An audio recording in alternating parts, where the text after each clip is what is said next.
two themes that I'll call out for being an entrepreneur. One is dealing with imposter syndrome is a massive, massive deal that I think gets underplayed. And I'll just say, like, I have dealt with that the entire time that Seek has existed, from the highs of somebody saying, I'm going to pay you X dollars for your opinion. And you're like, is my opinion really worth that? Right. Is a very weird concept to work through internally. Yeah. To, as a company that's growing tremendously and adding people and 100 people globally and things like that now, it's like, you have thoughts of, am I qualified to run this organization? Syndrome never goes away. That's a theme that I think continues to run through the entrepreneurial journey that I don't think ever goes away.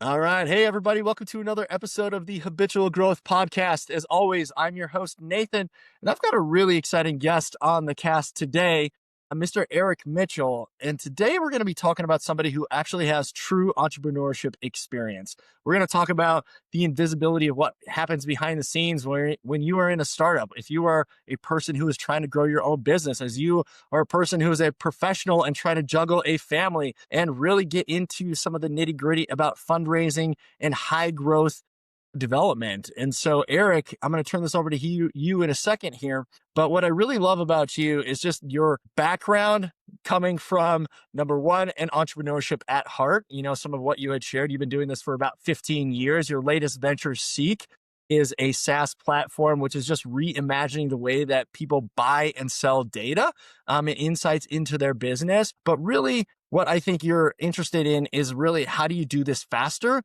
and at a better cost for the consumer and for your clients itself? And so I want to make sure I don't miss anything on your background, but fill the people in a little bit. Tell us a little bit about you and what you're doing with Seek. Yeah, Nathan, thanks for having me. Looking forward to the conversation. As far as background goes, so I'll rewind back 2009. As we've talked about, graduated with a finance degree in 2009. Terrible time to graduate with a finance degree. So anyway, I went through a little bit of a hardship myself for 2 years. Couldn't find a job in the space that I wanted to be in. And so, found an opportunity to work with my dad for a couple years. He owned his own business, which is where some of my entrepreneurial spirit comes from. So worked with him for a handful of years while I was looking for something. And, as is the case with many opportunities that most of us run into, just happened to be right time, right place. Who do you know? That led me to my first opportunity. So I got a job in the consumer goods space working for Smuckers. Most people are familiar with jelly. A lot of people don't realize, largest coffee company in North America, one of the largest pet food manufacturers in North America, et cetera. So they own, a bunch of different brands, and got an opportunity as an entry-level analyst. So, first year or two at Smucker were very much me just trying to get the ground underneath me, trying to figure out what it's like to be in corporate America. At the time, my wife and I had just had our first child. So we have 4 kids. We had our first daughter at that time. So I was new in the workforce, new parent, living in a place that I hadn't lived in before, trying to figure it out. I will fast forward through the experience, then I'll come back and highlight a couple unique times. But I spent about a decade at Smucker in a variety of different roles, decided to jump over to the retail side of the equation. So moved from Smucker to Tractor Supply, moved down from Ohio to Nashville, Tennessee, which is where I am now, and was there for about a year and a half. That's where the opportunity came to start my own business, which I did in 2019. It's evolved now into what is Seek. I'll go into more of that. But really, at the end of the day, what's been fun about my journey is that even when I was in corporate America, I had the opportunity to build teams and build new capabilities and things like that, which, I'll reference intellectual curiosity a lot during the conversation today. Like, that piques my intellectual curiosity. Yeah. And that's what really kind of fuels me, every day. I've had that throughout the journey, whether it was corporate America or my own consulting firm or a startup tech company now. So that's what I'm interested in. I run Seek now as a CEO, get to work with a lot of really, really talented people. And as you mentioned, go through the journey of a high growth startup. Yeah. Yeah, absolutely. And we're gonna touch on Seek here in a second. I actually wasn't planning on starting here, but you said some things that were really interesting. As you started Seek, right? And offline in one of the previous conversations, you and I were going back and forth, and you were like, I was working in this closet, I have my wife, and it's like, the kids are running around. Like it's a hard life, right? Yeah. Especially when starting out. But when your dad ran his own business, do you see a lot of similarities from what he went through that you remember when you were like a kid? Or was this like a new venture, like adventure that you felt like you were going off on your own? Yeah, it's a great question. So I'll say I see a lot of parallels with what I'm going through now, Yeah. reflecting back on what he went through. And I think, it can be as simple as one of my fondest memories as a kid was going to my dad's office. And at my dad's office, he always had a big jar of peanut M&Ms. So like that was our jam. Like we would all go to my dad's office and that's the first place we would go to because we knew it was always there. And I do the same thing at my office now. So it's Yeah. like I have the same thing in my office. Our four kids come in and they go straight to the candy, which is fun. So it could be as simple as that all the way through, to remembering late nights that he went through. And really now just having the appreciation for the stress, both good and bad, but the stress overall that he was under running his own company with four kids. Yeah. No, and the reason I was asking that is like so obviously as an entrepreneur now, my dad, when I was younger, he ran his own business for like 30 something years. And, my fondest memories actually it was before the days of the computer, right? He would actually like have to do all his paperwork by hand. And so he would get home after, a 10, 12-hour workday, and he would sit in front of the TV and he'd watch movies, and you'd see him like invoicing and counting all his bills and like doing all the Yep. stuff, sitting on the couch next to him watching TV while he worked. And I just find myself in those same parallels right now with my kids, where they're coming in and I'm working late on a computer watching a movie or whatever, and they come in and just sit next to me and, see that. And so it's always interesting because, when I went into the corporate world after seeing my dad do that, I always had this innate calling, intellectual curiosity, if you will, maybe, of like Yeah. what is it actually like? And I have just a different appreciation now that I've taken my own steps into this. And we're going to talk a little bit about risk here. But do you find that yourself where it felt almost natural? Like even when you were at Smucker's, you had this passion to go out and do something on your own. You almost felt called to do it. Yeah, yeah, for sure. I think, for me, it's interesting because for me, I always had this idea in my head that in order to do something on my own, I had to build a resume that would then support it from a credibility standpoint. And I feel like now that I'm in it, I actually don't believe that. But that was really kind of the driving force behind me doing some of the things I did in the corporate world, taking different roles, going to different companies, things like that, all of which were great opportunities and all of which rounded me out. But I think those were important things, not because they added credibility necessarily, but because they just made me a more well-rounded thinker, Yep. which then in and of itself provides a ton of value when you think about starting your own business Mhm. and really tapping into that intellectual curiosity of being an entrepreneur. I think having the ability to learn how to look at things from different perspectives and have different roles is really what leads to your ability to execute as an entrepreneur rather than just like building a resume for credibility. But yeah, I would say like my goal the entire time Mhm. was always to start my own thing. Yeah. There were times where I felt stronger about it than others, but I would Mhm. say it was always a theme that I knew was going to come at some point. Yeah, I love what you said that about the corporate world, because you and I have kind of traveled the same journey.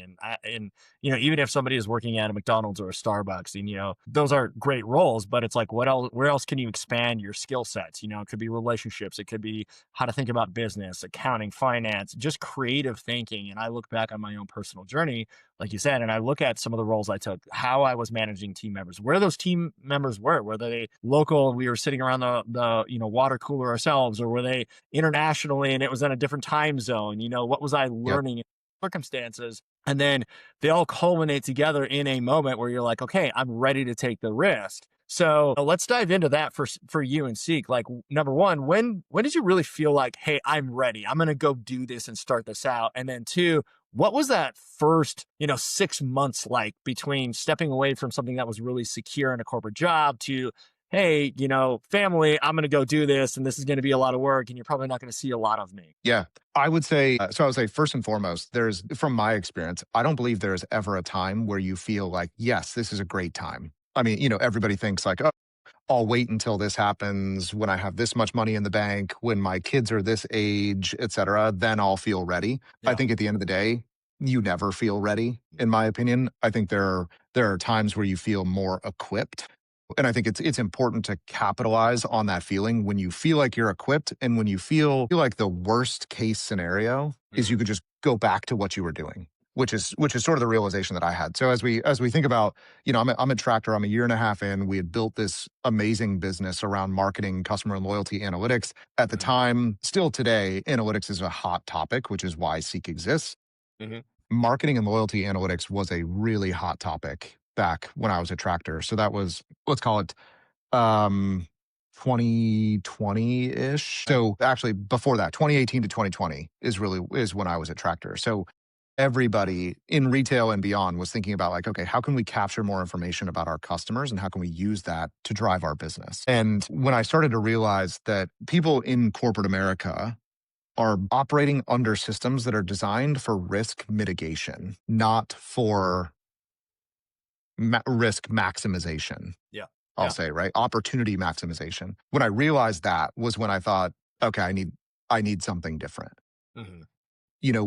When you are asked to build a team that doesn't exist before, which I loved doing, but then you were asked to do so under the pretense of mitigating risk, Mhm. you run into constant conflict. And so, I had this moment where I realized that like, okay, I can stay in this role and I can work on the same problem every day for the next 5 years. And my job is secure and I'll have some stress, but not a ton of stress, but it won't pique that intellectual curiosity, right? Like I need something new to Mhm. continue to kind of fuel the fire.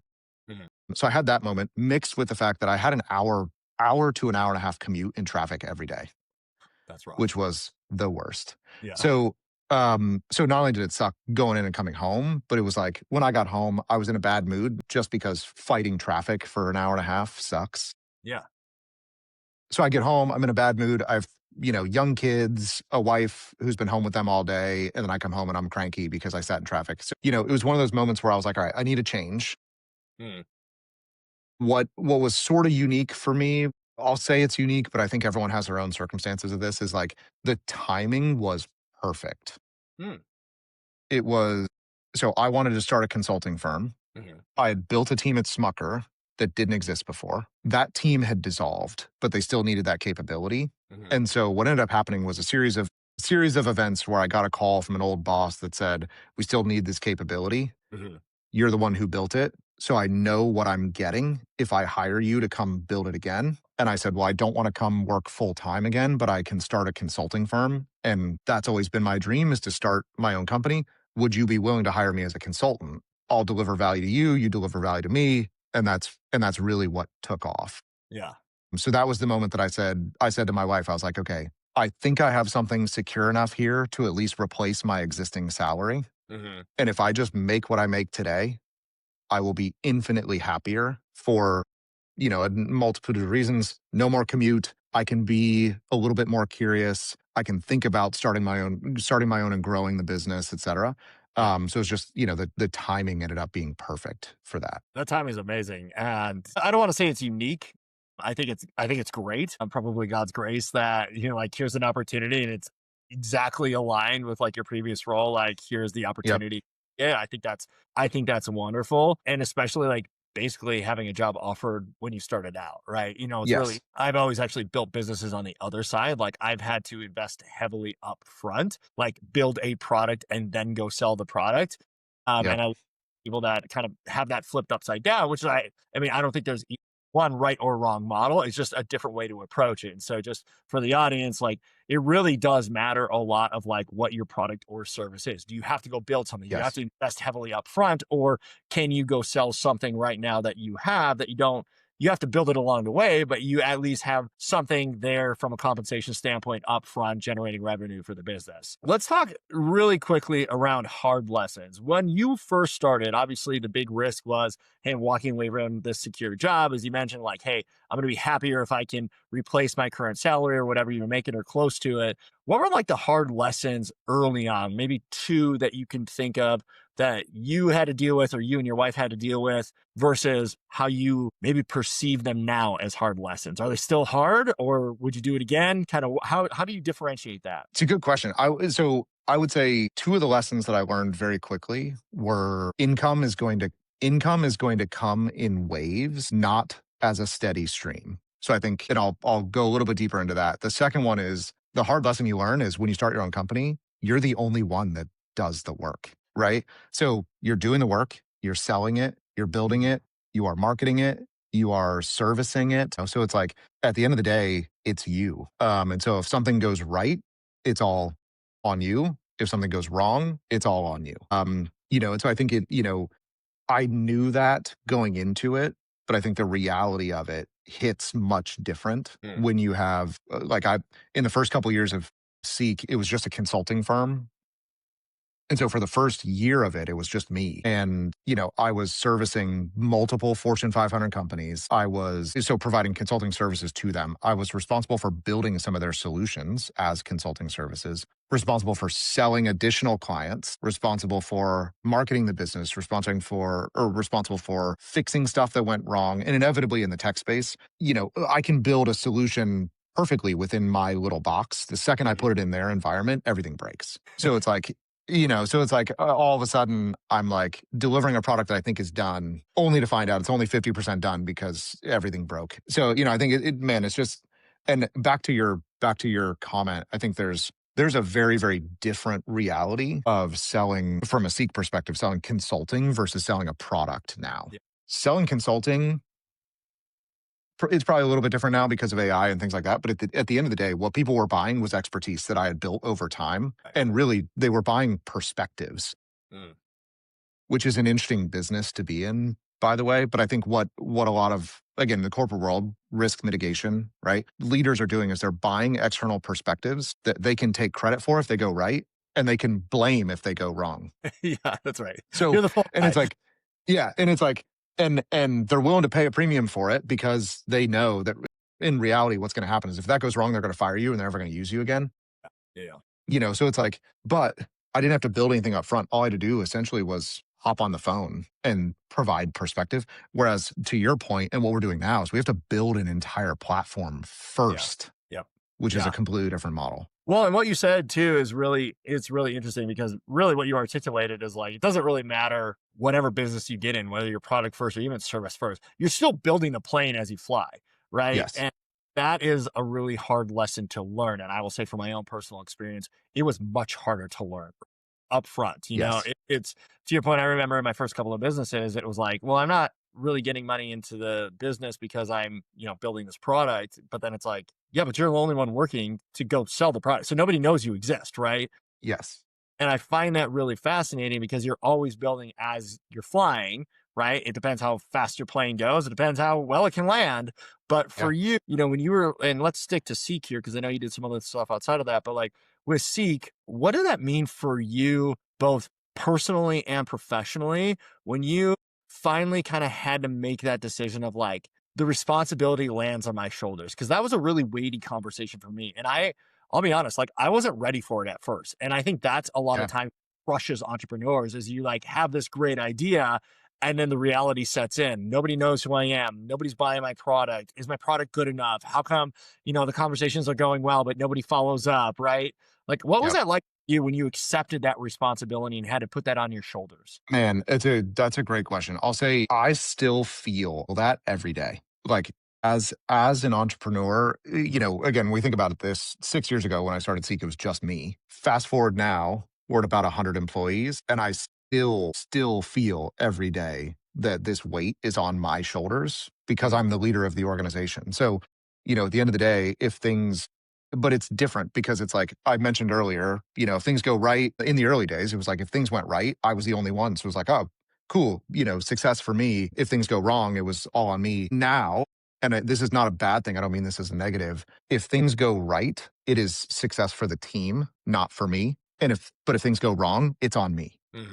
Right? So being a leader of an organization now that has grown from 1 to 100 employees and continues to accelerate, it's a unique change because of the fact that now the ability to the ability to sort of claim victory, in my opinion, is removed from my scope of things I'm allowed to do Hmm. because it's the team that's building everything now. I'm not the one building it. So if it's successful, it's them. It's Right. not me. Whereas Right. if it goes wrong, it's me. Hmm. Yeah. So, so it's like the first couple conversations of like, okay, or the first couple moments of like, this is going to sit on my shoulders really was an internal discussion, with myself where essentially the conversation is that better or worse than going back to the corporate world? Yeah. Yeah. And in my opinion, it is still infinitely better. Yeah. Yeah. I 100% agree with that. We're going to touch on the fundraising piece and like scaling a team because what you said is very true, right? You start out as kind of a sole operator, owner, visionary, whatever it is, and you learn new skill sets along the way, right? And we'll talk a little bit about that because it does shift from, hey, I've got to get this stuff. I've got to generate revenue. I've got to market the company to, okay, we're going to focus on the product. We got to make the product better. Okay, now it's the customer experience. Now, guess what? I have to manage people, right? I'm not going Yep. to do I have to manage. That's a whole new skill set. And so your Yep. perspective does change. Um, and I'm very curious your thoughts on this because a lot of people, a lot of the big entrepreneurship guys that I listen to, they talk about all the time how they just, if you're not wanting to quit and burn it all down, like at least once a week, right? You're probably doing something wrong. So I want your thoughts on that. But really the question is, did you ever feel like you were going to fail? And what was that like? Like, how did you make it through maybe those first couple of times where you're just like, man, this isn't worth it or it's not working? Like, what was going through your mind? How did you persevere and keep going? If you don't experience times where you feel like you're going to fail, you are the first entrepreneur to ever experience that. Yeah, I mean, like, man, I cannot even count the amount of times where I was like, this isn't going to work, or just been luck, Hmm. right? That it hit initially and whatever. What's funny is there are two themes that I'll call out for being an entrepreneur. One is dealing with imposter syndrome is a massive, massive deal that I think gets underplayed. And I'll just say, like, I have dealt with that the entire time that Seek has existed. From the highs of somebody saying, I'm going to pay you X dollars for your opinion. Hmm. And you're like, is my opinion really worth that? Right. Yeah. Which is a very weird concept to work through internally, Yeah. to, as a company that's growing tremendously and adding people and 100 people globally and things like that now, it's like, you have thoughts of, am I qualified Hmm. to run this organization? And like that imposter syndrome never goes away. So I think that's number one. That's a theme that I think continues to run through the entrepreneurial journey that I don't think ever goes away. The second theme that I'll just say is what got me through those moments is a principle of building good relationships. Like, I can tell you the strongest and most beneficial thing you can do as an entrepreneur is build good relationships, Hmm. especially when you don't get any value in return Yeah.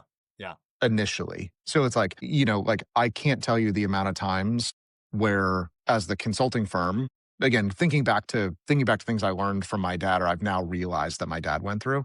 My dad was like, listen, I never knew where the next paycheck was coming from. Yep. Right. Yep. And it's like, I've experienced that now. And there were plenty of times where it's like a consulting job would finish up and I had nothing lined up afterwards. Yep. And honestly, what brought that next contract was a relationship. Yeah. It Yeah. was somebody that I had talked to in the past that was like, hey, where I invested time to say, hey, Nathan, you asked me a question 6 months ago and you told me that you didn't have budget to pay me Hmm. 6 months ago. And I still gave you 4 hours of consulting, 8 hours of consulting, whatever that is. I gave you value, even though you said you didn't have any value to return to me. Yeah. 6 months later, when I need a contract the most, an email from Nathan comes through. Yeah. Yeah. And it's like that. Building good relationships is the only way that happens. That's money. And I couldn't agree more. I want to touch on what you said about your dad. Like, there is no, as an entrepreneur myself, watching my dad go through this, I didn't truly appreciate the pressure that he felt. Right. Yep. Like, so my dad passed away 4 years ago, but I talk to my wife and my sister all the time about this. It's like, I wish he was still around because I like having gone through this myself. Like it's just a different perspective. You're just the pressure, the internal conversations, that imposter syndrome that everybody goes to. I want to know his thoughts. I want to know kind of what he went through, what he experienced. And there's a lot more. I feel like we could go into it, talk about that. But regarding imposter syndrome, it doesn't go away. It never has in my mind. I've been doing this for 20 something years. I've been a part of many different businesses and verticals, types of products, and even the big guys, your Andy Frisellas, your Ed Milet's, your Dean Grazadillos, like whoever you want to name. I mean, people talk about it all the time. It's also why I really, really, truly believe in personal development and finding Yep. people that are on the same journey with you, because you don't have that same structure of like, hey, it doesn't really matter what comes in tomorrow because I still have a salary job. I'm still getting paid, right? I Yep. don't think get paid. I'm doing just right. I don't think I'm going to get let go. I'm getting paid just enough to get by. There isn't a lot of like skin in the game and risk unless you're just not delivering on what your basic expectations are. And that's not a slight at anybody. It's a different experience when you're trying to do things outside of your comfort zone. And my favorite quote of all time is from Andy Frisella, and it is, there is no growth in the comfort zone. You have to be expanding. Yeah. You have to be challenging yourself to get through that. And I really, really love where that is at. But you're in a different spot now. Like you said, you've scaled from just Erik all the way up to 100 plus people globally. Many people that are listening that are entrepreneurs have this dream of going out and hearing the sexy story and doing the sexy thing of like, we're going to raise millions and millions of dollars. You've done that. And so walk us through kind of where you're at in your fundraising journey now. And then we're going to take back to kind of how you started that journey, how you made that decision, and really how you started to get traction in that capacity. Yeah. So so we're privately owned. What's interesting about it is so we have a great investor partner that's been with us for the journey itself. I think the fundraising process is unique. I think again, there's all sorts of fanfare about raising money and celebrating that you've got all this cash in the bank and things like that. I think what most people celebrate is the fact that they take that as an indicator of future success. So they see the money coming in as a pseudo guarantee for Mhm. success coming in the future, which it is absolutely not, by the way. It is a culmination. So what's interesting about it is it's a culmination of a collection of people believing in what you're doing. So it is a signal that it's not just you that Mhm. believes in the business, Mhm. and it's even more that not only is it not just you, there are other people that are willing to put their hard-earned money into the bucket to support the idea that you came up with at some Right. point in your mind, right? Right. So I mean, like it's a really, really positive high when it happens and immediately turns into a massive weight. Because at the end of the day, now what you realize is you're not playing with your own money anymore. You're playing with somebody else's money. Yeah. And that money means a lot to Mhm. that person. And it's not just the money, it's the fact that they invested the money, but that also means they're investing time. Mhm. And so when you think about raising money and you think about using that money in the most effective way, I'll say the biggest pressure that comes with it is spending every dollar in the right way, which you inevitably won't do. Yeah. Yeah. And I think, it's getting your head around that and being willing to say, I'm going to spend some of these dollars in what I believe to be the right way at the time, but it's not going to pan out. That's all part of the game. Mhm. But it's just making sure that you are using a holistic approach to thinking about how to build a business Absolutely. and spending every dollar. Yeah. There is a level of, not a level, there is just a characteristic of what I'm going to say is just integrity, fiscally responsible. I know plenty of people, unfortunately, who will raise millions of dollars and then go buy a Porsche, and typically those people don't last in business very long. They're grifters, they're swindlers, but Yep. those are really trying to build a legacy like you're doing with Seek in your team. Like you've shifted that responsibility from my success to our success, the team success, right? Really Yep. shows in communicating that, and I've been fortunate enough to go out and raise a couple of $1 million, for various businesses that I have had. And when I first started, I want to take back to responsibility and actually to what you did to persevere when times got hard. The two things that really jump out at me are one, you are responsible, you just realize you have to walk into the fire. And one of Yep. the big things that I always had to work through in my mind when it was like, it's on your shoulders, is the uncomfortable conversations of getting told no. And I don't know Yep. what it is in that, But when I first started out, I used to get honestly so frustrated. And it was like, how do you not see my beautiful like product and like this wonderful business that I have? Like, how dare you? Yeah. And I had to very quickly learn, how do I sell? How am I articulating my product? How am I actually positioning this? Am I striking the right nerves? Am I talking to the right audience, an angel investor versus a VC versus friends and family? But really at the end of the day, for me, what it ended up being is I was able to get through tough times, and I still have tough times, but it's always the internal conversation of what can I move an inch further, right? It's Yeah. not like I'm going to go raise millions of dollars. Maybe it's like, hey, I need to get 25K to get through the next couple of months. What was that like for you when you first started out raising capital? How did you start? And what was some of the first things that you did? Yeah, I think one of the things that I did initially that I would say is, I don't want to use the word wrong, but was a mistake. So like one of the mistakes that I used was trying to articulate a consumer value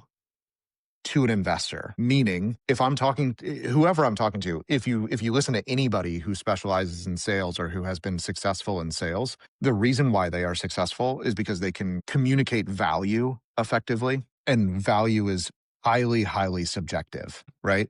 So, again, if you, Nathan, are looking to invest in my business and I say that my business is going to be, let's say I'm making water bottles because I have a water bottle sitting next to me. Like Mhm. if I tell you as the investor that this is the best water bottle anyone's ever going to drink from, you don't care, Yeah. right? But if I say to you, I've proven that it's better for XYZ reasons. And because of that, if you invest $100 in my business, I will return you $300. Your value is the return on the money you give to me. It's not on the fact that this is the best water bottle ever. Mhm. So one of the mistakes that I made up front was trying to communicate to investors why the platform we were building was the coolest platform. And they're like, everybody that we meet with tells us Yeah. that they have the coolest stuff. Like, Yeah. what you need to show us is, if I give you $100, what are you going to give me back? That's right. Yeah.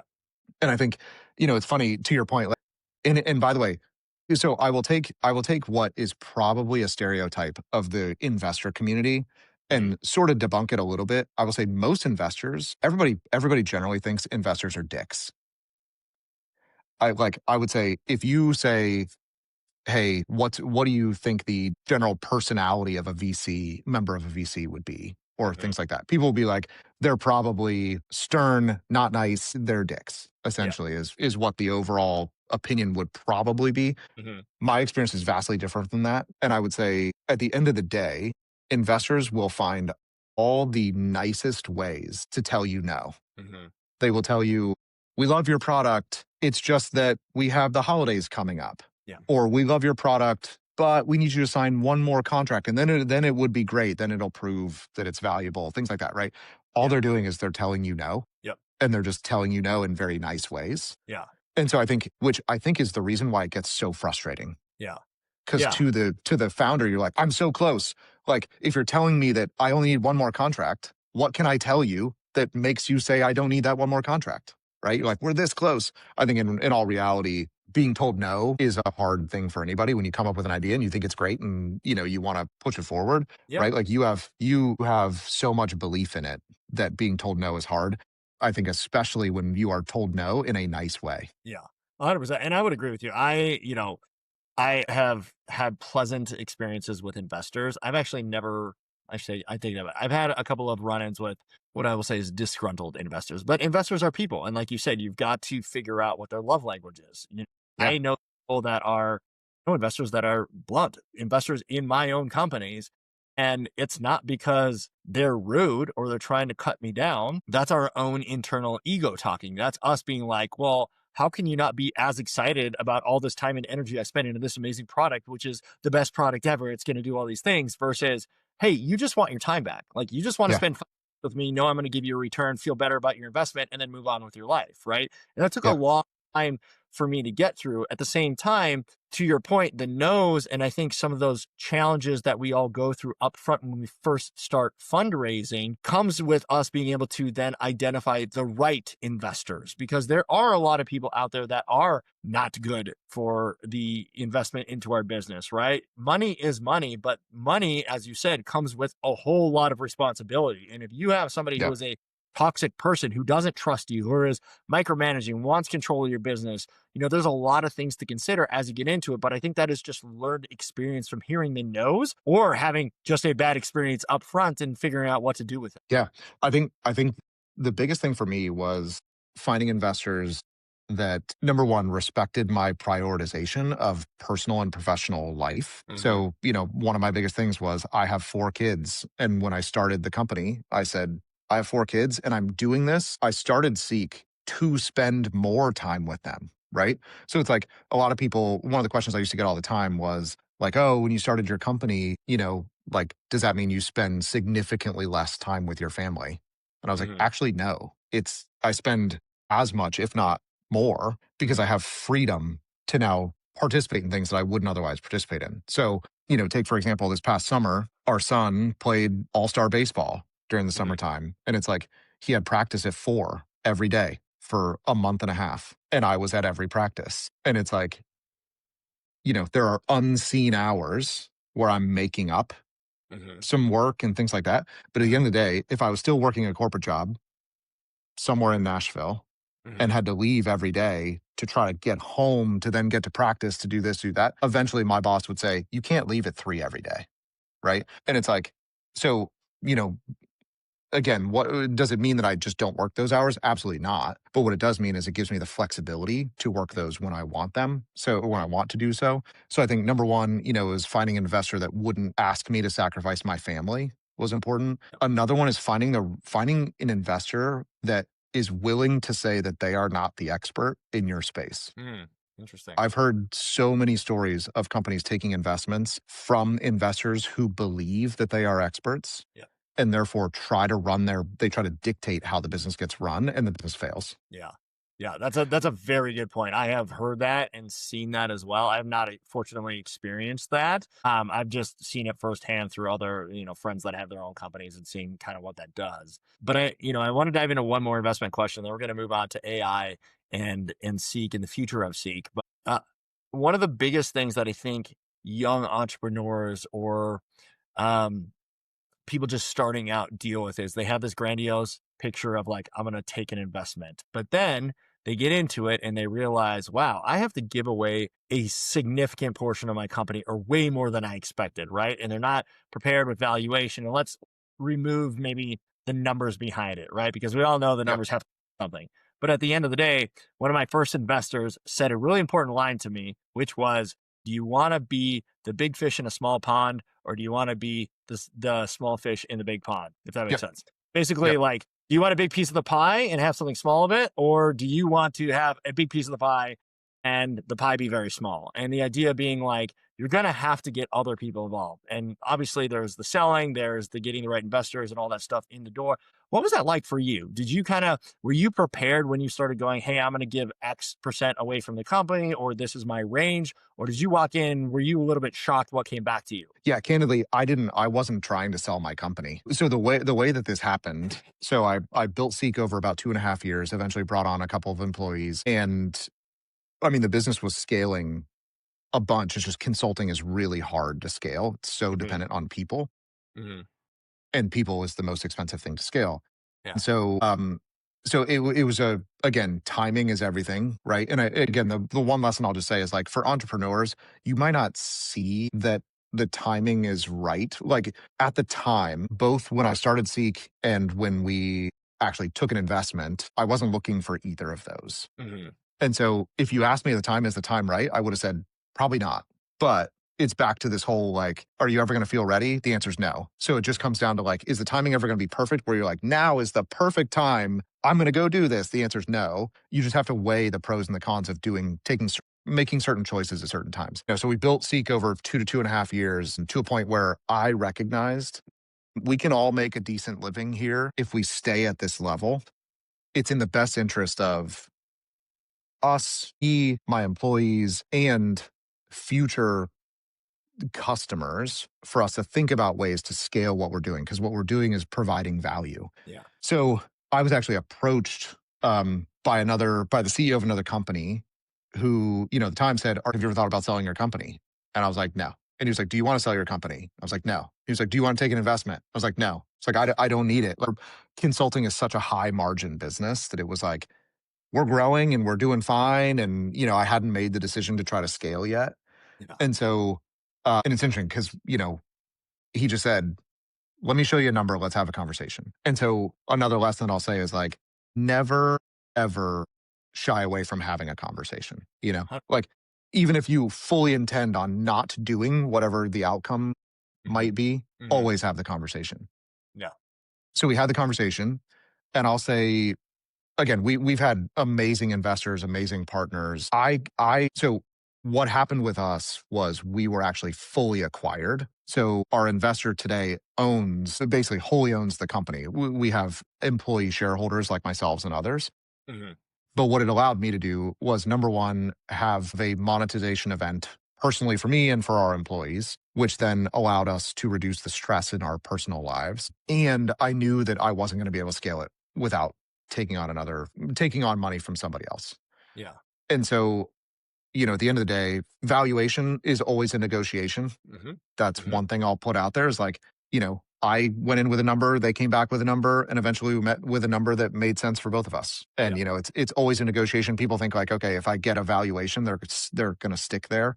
The answer is just like buying a car, right? Like they're going to come in with their lowest offer. You're going to come in with your highest. And it's just, let's find somewhere in the middle. Right. Um, and the way that I think about it is like giving them a large percentage of the business freed up time, freed up stress, freed up the opportunity to think bigger for Mhm. me. Mhm. And so the exchange of giving them that percent of the business in exchange for more time, the monetization event, the ability to think bigger, things like that was well worth it on Mhm. my end.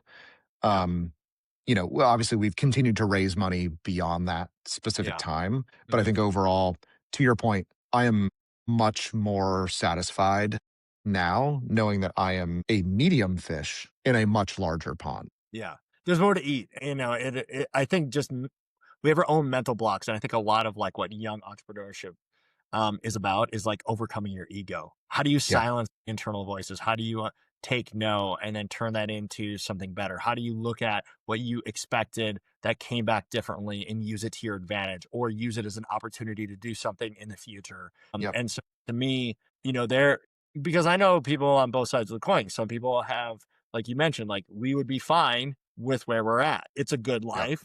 It's fine. But and some people get stuck there because they like it there. They don't want the Yeah. extra stress. They don't want the headaches. And then I have other people like myself who are like, hey, let's just see how cool this thing can get. Let's see how big we can build it. Let's see how many more Yeah. people we can help. And, there's no right or wrong. I think it really comes down to personal choices. But like you said, the important thing is like have the conversation because just as much as you are selling somebody on your product, your idea, whatever it is, they're selling you on the same thing. Here's what I can do for you. And I'm sure that was part of the conversation for you. It was like, hey, Yeah. with this is what we can do together. Yep. Yeah. I think it's a very underrated part of the fundraising process that people don't Mhm. think about a lot. Everyone thinks about, it's me showing up to Nathan as the investor saying, here's everything that I think is great and like you tell me if it's good or not. I Yeah. think and it's very one-sided. I think it is very much a negotiation, right? Not Yeah. only on valuation, but on what value does the investor bring? And I think that's where I wish I would have paid more attention to that earlier, only because I think there were opportunities where we could have pulled a lever earlier than we actually did, but we hadn't thought about it. So it's like, Yeah. I think it's simply saying what levers are available to me as the founder Mm. and the leader of the business that I can pull from the investor if I need to, and how quickly can I pull them? And if you don't know what levers are available, a year down the road, you're like, oh shit, I should have pulled that a year ago. I just didn't Very, know about it. And those are the things that I think come back to bite you. It's yeah. not that you did something wrong or anything like that. It's that you didn't pull levers that you had available to you that you just didn't know about. Yeah. Yeah. That's very well said. Like as you explained it in that capacity, it's almost like dating. It's like, when you're younger and you miss the cues and you're like, that's what that was Yes. about. Yes. Yeah. It's again, it's a learned skill set. But now, you've scaled, you have been acquired, you've got the money behind it. I know you're working on another raise. You said something really interesting in the beginning of the conversation, which is, with the introduction of AI, it's almost like opinions of experts are becoming, I don't want to say less relevant, but maybe they're not as unique as they used to be. So what does that mean for you now? What does that mean for where Seek is going? And how are you guys utilizing AI for the future of Seek? Yeah, I mean, like I'll tell you some of the original projects we did for consulting that again, not specifically talking about any customer or anything like that, but that Mhm. companies more broadly would spend 50, 100, $150,000 to buy that would take, somebody would pay $150,000 for a consulting engagement that would take 6 months, and you can get that same information in 6 minutes today for Yeah. free. Yeah. And I think, and again, that's not at all a slant to the information or the people delivering the information. Hmm. It is simply the evolution of the world that we live in.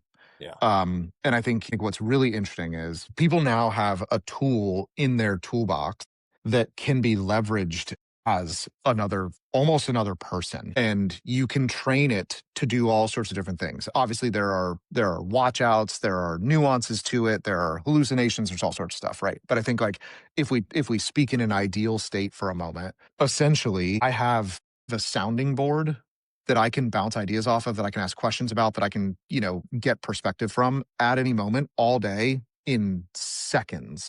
Yeah. Yeah. And I think when we think about how our customers will leverage that to accelerate what we are doing, Hmm. I mean, the game has completely changed, Yeah. right? I think so. Our investor participates in a variety of different panels and things like that. And one of the leaders from the investor group that we work with was on a panel recently, and he was asked the question, how does the life of the entry level investment analyst change now that AI is in place? Hmm. And his response was, the days of looking at 10Ks, the days of looking at financial statements, the days of spending hours and hours building an Excel spreadsheet, they're Yeah. gone. Yeah. Yeah. You can do all of that in a matter of minutes. And so the entry level analyst has elevated. The way that we think about the business is what we are enabling people to do is get access to data and insights from so many different companies on the same platform, which has always been an issue. And then you take the AI capability and put it on top. Hmm. And now the days of entry level analysts building Excel sheets with one data source in them are gone. And thinking about what's coming up, we have the World Cup coming up. One of the things that our business is helping companies with is how do you best capture a moment like that where there Hmm. are hundreds of millions, if not billions of dollars dumped into advertisements to get consumers to try different things and buy your brands and things like that. Yeah. Those analysts, those marketing analysts, the marketing agencies, et cetera, they're using single data sources in Excel to try to identify what do people in the host cities prefer? Do they Yeah. prefer Coke or Pepsi? Do they prefer Miller Lite or Coors Light? Right. Yeah. And they're spending months trying to figure this out, looking at a single data source. Hmm. We are enabling people to analyze the entirety of the World Cup, Hmm. demographics, foot traffic patterns, brand preferences, fandom, and player affinities, things like that, all down at the individual market level, Hmm. and are allowing them to build full blown marketing plans in minutes, Yeah. That's amazing. right? And it's like, so if you take that capability and you say, I can ask Insight Cloud, our platform, I can ask our platform a series of 10 questions on top Hmm. of 8 different data sources, Hmm. and within 10 minutes get a full-blown marketing plan on how I should spend my $10 million in marketing. Hmm. If you compare that to somebody using Excel with a single data source, Yeah. you're like the game Excel, single data source in Excel sucks, Yeah. Yeah. 100%. right? And so it's like, that transition is going to be massive. And it's the companies that can take advantage of that will skyrocket. 100%. And the question that's been circling in my mind, and it is getting better, and I understand that. I think Grok just set some records of, what do they call it, hallucinations, right? Where Yep. like AI is wrong, right? And sometimes it's Yeah. hard to decide if it is wrong. So how much does that impact your business model, the data you feed to your clients, but at the same time, how much do they actually care because you're getting all this data behind it, right? How do you make sure that the data that's delivered is correct, or does it need to be 100% correct? Yeah. So that's actually a very, very unique differentiator of our platform. So if you think about the other platforms that are out there, so you have Mhm. companies like Snowflake and Databricks and some of those big tech companies that Yeah. specialize in data warehousing, Mhm. right? And what will happen is companies will dump billions and billions and billions of rows worth of data into those databases. Mm-hmm. And then they'll put AI on top of it Yeah. and ask AI to analyze billions and billions and billions of rows of data with usually either a small subset of columns or attributes, right? Or companies will either do like 5 columns on billions of rows, or Mm-hmm. they'll say, well, we want it to consider everything. So we'll give it 1,000 columns. Both scenarios are terrible for AI because AI directly on top of raw data has no idea what you're trying to accomplish. It doesn't have the context. Mm. And there's been numerous articles that have come out over the last month or two, specifically one actually that I read yesterday from Mark Benioff with Salesforce, saying that Mm. Salesforce is seeing huge, huge, huge amounts of hallucinations Yeah. because they're just putting AI on top of raw data. Our platform inserts a layer in the middle. Mm. So you have the data that is in the data warehouse, you have the visualization or the analysis layer on top, Mm-hmm. and our concept of building apps. So, like on your phone, we build an app that is a solution. So, if we say one of the easiest use cases in retail is an analysis that's called a trial and repeat. Mm. So, if you launch a new product, you launch a new flavor of a soft drink, right? You're Mm-hmm. going to launch it in the market. You're going to want to understand out of 100 people who tried it, how many people bought it again? Because that's going to indicate future success. So if 50 people bought it and no one bought it again, you're like, this product's going to suck. But if 50 people bought it and 40 of them bought it again, you're like, okay, this is going to be a success, right? Mm-hmm. So the data that underlies that analysis is complicated. There are nuances to how you analyze that. There's the building of customer cohorts. There's then measuring those cohorts over time, things like that, right? AI doesn't know how to do that. Yeah. Okay. It knows how to say A plus B equals C, but it doesn't know how to build a full-blown trial and repeat analysis. So if you put a prompt in that says, tell me which of our new items are going to be the most successful based on trial and repeat, and you Mm-hmm. submit that against raw data, it's going to be awful. Yeah. What our platform enables you to do is the companies who specialize in building these types of trial and repeat analysis or anything like that Mm-hmm. can build that business logic into the platform. Mm. And then the AI models read the output of that layer rather than the raw data. Gotcha. And so Smart. what ends up happening is you just add a ton of good context. Mm-hmm. And so you end up with such fewer number of hallucinations and incorrect answers and things like that because the AI models are learning from the business context that's embedded in that code Yeah. rather than just hitting raw data. Yeah. Makes And so sense. that's how we are mitigating it. It also makes our AI implementations significantly smarter and significantly faster than the Yeah. other ones that are on the market. Yeah. So, That's a. I think as an overarching principle, here's what I see in the market. Companies where AI is the value are going to fail. Mm. Mm-hmm. So outside of OpenAI, the foundational models themselves, if you have a platform where AI is the value, it will fail. If you have a platform where AI accelerates an inherent value that you already have, Uh-huh. you will succeed. That's awesome. I love that answer. And we're gonna have to talk a little bit more about this online because we're doing some pretty cool stuff with AI and habitual growth. And everything that you said makes sense to me. But I actually want to take back now that you've shared that with what you said mid conversation around the personal element. Where do you like how do you feel like the humanistic approach, and let's, put the prompts aside, but relationships, human to human contact and communication, how do you see that fitting in as AI gets smarter, hallucinations go down, the data gets better, it's gonna learn things that we simply can't learn or do them so much more faster? How do you see the humanistic approach playing into things 1 to 3 to even 5 years down the line? Yeah, I think overall, if you think about any business, everybody is selling something to somebody. Okay. So in any industry, doesn't matter if it's healthcare, if it's retail, if it's insurance, if it's whatever media, everybody is selling something to somebody. Hmm. And people buy from people they trust. And the human element, we are naturally always going to want to interact with a human. And we're going to build trust in the companies that we work with based on the humans that work there and how we build relationships. So AI is going to be a tremendous accelerator for building trust human to human, right? You're going to trust me more if you know that I either use AI more or I have a better implementation of it or things like that, right?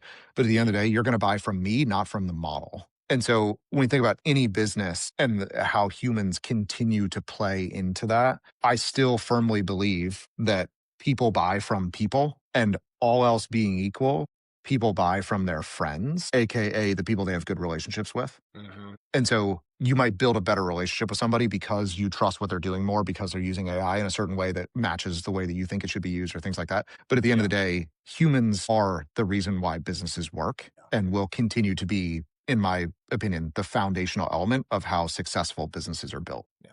Well, I'll say I'm happy to hear you say that because habitual growth is all about developing the human, and that is literally our mission: is leveraging the technology, whether it's AI or anything else, to help people become better people, better Yeah. individual, better family members, better community members, better have better communication and relationships. And so it makes me happy to hear you say that. And I know we're kind of getting towards time here, Erik. So really just kind of going back, thinking through everything that we've shared today, let's speak to, I don't want to say young entrepreneurs, but entrepreneurs, people that have maybe had this nagging voice and I'm ready, or I don't know if I'm ready, but I want to go out and try something on my own. Maybe it's somebody who did what you did, which is, just walk away from a secure job and they're building something in the closet of their own house while their family's, running around, behind them. Let's speak to those people for a second. What are some of the maybe two or three things that they can actually implement in their own life, things that they should be thinking about, but behaviors they should have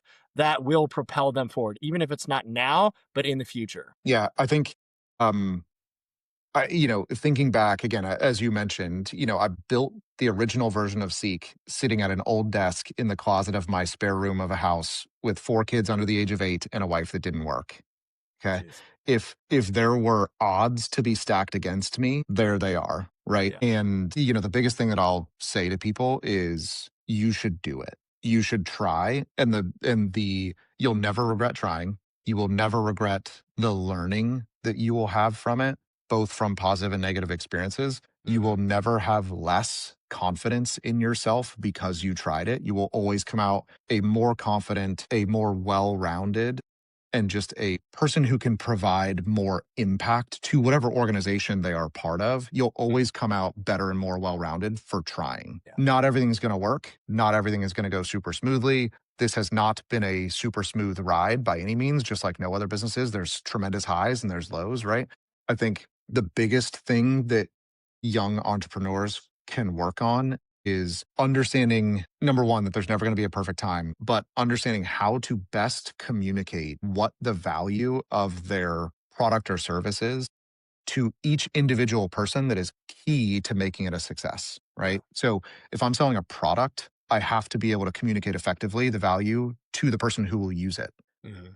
I will also have to be able to communicate the value to the person who's going to invest in it. Yeah. I will also have to communicate the value to the person who's going to build it. I think what's been fascinating for me is coming from a consulting world, I was working with people who know the use cases. So if I Hmm. say, I want to build a trial and repeat analysis, the business person I'm talking to knows why that's valuable. Hmm. The software engineer who's going to build the tech to do it has no idea. Hmm. And so it's Yeah. interesting because we actually have to sell internally to our engineering team why these things are even valuable. Amazing.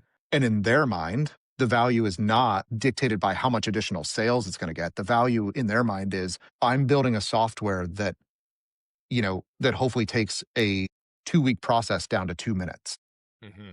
Like Hmm. that's what the software engineer wants to build against is I'm Right. going to save Nathan 2 weeks of his life because I automated a process. Yeah. Yeah. And so it's like, I think for young entrepreneurs, understanding that there's different value for every single person you talk to and working on communicating that effectively in very simple, very clear terms. Like I will tell you the easiest conversations that I have with investors are the ones where I use the simplest language, right? Words of experience to wisdom right there.